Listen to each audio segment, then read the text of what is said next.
Hi mga friends, okay. Need natin tulungan itong ating commentor. Nagpapatulong siya. Hindi kasi mali yung naisip niyang gawin na i-reban yung damage hair without treatment, okay? Para sa iyo yung videos na to or para sa mga lahat na nag-iisip na ganito yung gagawin nila. Please pakinggan niyo ng maigi to kasi maganda to at makatulong talaga sa inyo to. Proven ko na to na maganda kasi I am doing it for almost 18 years with some techniques na hinahalo ko na dito at it is proven na effective talaga siya at sana makatulong sa inyo, ha?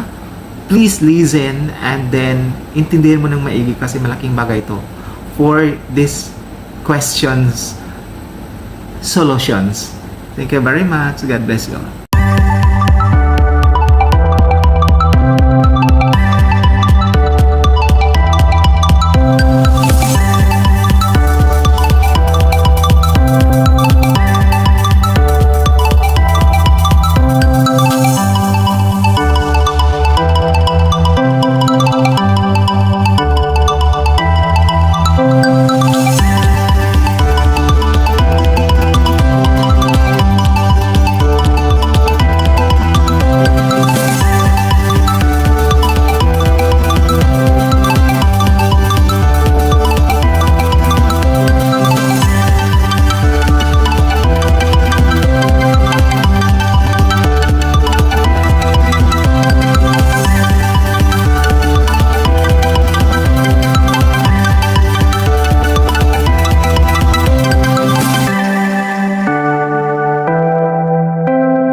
Din tong comment ng isang, iyon ko kung subscribers natin siya pinag-comment siya, sabi niya si at Vayan Yurian 5365, sabi niya, hi po, ipa-flash ka dito yung comment naman niya, okay?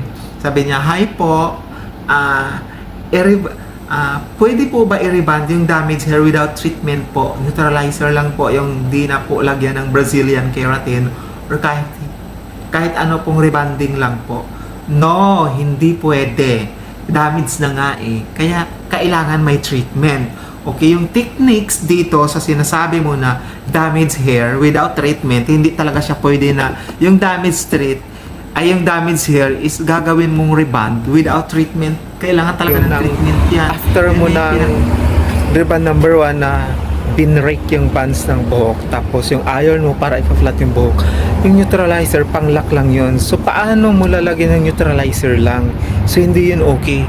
Kung ganun siya ka-damage, mag-mix ka ng reband number 1 at saka ng hair spa, pareha sila na dami, i-mix mo, yun yung i-apply mo sa hair, okay? Tapos ibabad mo ng eksakto, i-texturize mo din, i-strand test mo din. Kapag na ganun na siya, ito yung tips na to doon sa mga hindi pa napuputol, okay? Okay. Doon sa mga pag ginanon mo hindi pa putol yung buhok, damage lang talaga siya. Ito yung technique mo na gawin, tapos pag strand test mo, pag ganun mo, pag parang ano na, elastic na siya, doon mo na siya banlawan, okay? Pagka banlaw mo, yung neutralizer mo na yung Brazilian. Kung sana meron kayong chance na makabili ng Brazilian, James Ward Brazilian ko, effective talaga to sa mga ganitong cases kasi yun lang yung mga ginagamit ko. Kaya hindi magaya ng iba kasi yung Brazilian ko lang talagang ginagamit ko sa mga ganitong cases, okay? May mga cases naman guys na super damage na talaga yung buhok. Kaya habang binabanlawan ko ng tubig, pero nagbi-mix ako doon ng conditioner, tapos kumuha ako ng reband number 1, yun yung ginagamit ko, tapos mabilisan lang yun, tapos wash, tapos Brazilian na. Very effective siya. Yung Brazilian ko talaga yung ginagamit ko sa mga may sarili ako kasing Brazilian. Nagmamarket ako ng Brazilian dati. Kasi lang nahinto kasi nagpunta nga ako dito sa UAE. Pero hopefully makaipon ako at ibalik ko ulit yun kasi maganda talaga siya. Okay. Itong mga sinasabi ko sa inyo, yung Brazilian na gamit ko lang, yung Brazilian ko talaga yung mga ginagamit ko at super effective siya. Okay. May mga cases pa nga na yung mga ibang buhok na flat na, hindi ko na ina-advise ng reband, ina-advise ko na lang ng Brazilian ko. Pero winawash ko muna sila ng Reband number 1 doon sa shampoo bowl talaga. Tapos after ko noon, isa-shampoo ko siya ng Brazilian ko na number 1. Tapos i-dry ko ng 100%. Tapos bago ko i-apply yung Brazilian ko, yung James Ward Brazilian, pagkatapos ililip ko ng 30 minutes to 45 minutes. Tapos ipapatuyo ko ng bonggang-bongga, tapos i-iron ko ng maninipis. Perfect yung result noon. Actually talaga yung customer nagsasabi, uy, ang flat pa rin ng buhok ko. Ganun talaga sila. Kaya doon, nagagawa ko yun sa mga virgin hair na hindi naman kailangan mag-reband, pero gusto ng customer mag-reband, pero nakita ko na flat yung buhok niya, tapos hindi pa damage yung texture ng hair niya. Hindi ko sa kanya ina-advise yung pagre-reband. Sabi ko, mapapaganda natin to without using rebanding cream. Sabi ko, gawin natin yung James Ward Brazilian. Ang tinatawag ko doon is Brazilian straight. Okay? May mga techniques kasi, nasi-share ko na rin yan sa mga previous videos ko na pwede nyo mapanood at pwede nyo matutunan. Pwede nyo rin gamitin kung hindi pa kayo nakakabili ng James Ward Brazilian. Try nyo, baka effective doon sa ibang brand. Okay? Yung mga sinishare ko kasi sa inyo, gamit ko noon is yung James Ward Brazilian Blowout. Kaya effective siya. Okay? Huwag ka po magre-reband ng procedure ng damage hair na walang treatment. Kailangan po talaga siyang may treatment kasi madudurog mo lalo yung hair ng buhok. Kapag dry na nga to, ibig sabihin ng dry, nasira na yung hair cuticle niya. Tapos kapag buhaghag pa, tapos nakaangat na, ganun kasi mostly yung mga dry eh.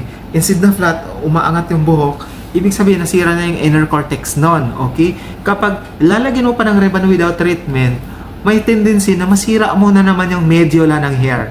Okay? From hair cuticle remover, from hair cuticle, masisira mo ng inner cortex, masisira mo pa yung medulla ng hair, cut na talaga yung susunod nun. Wala nang remedy.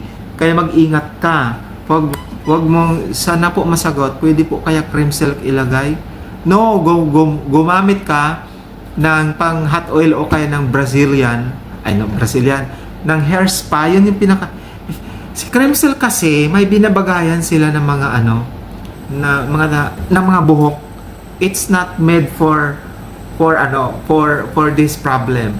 It was made for all types of hair. Okay?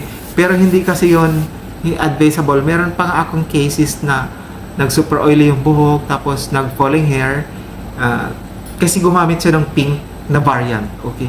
So, hindi advisable. Yung mga pink na variant, advisable yun sa mga buhaghag na hair kapag hindi nagbuhagag yung hair ng dahil sa reband.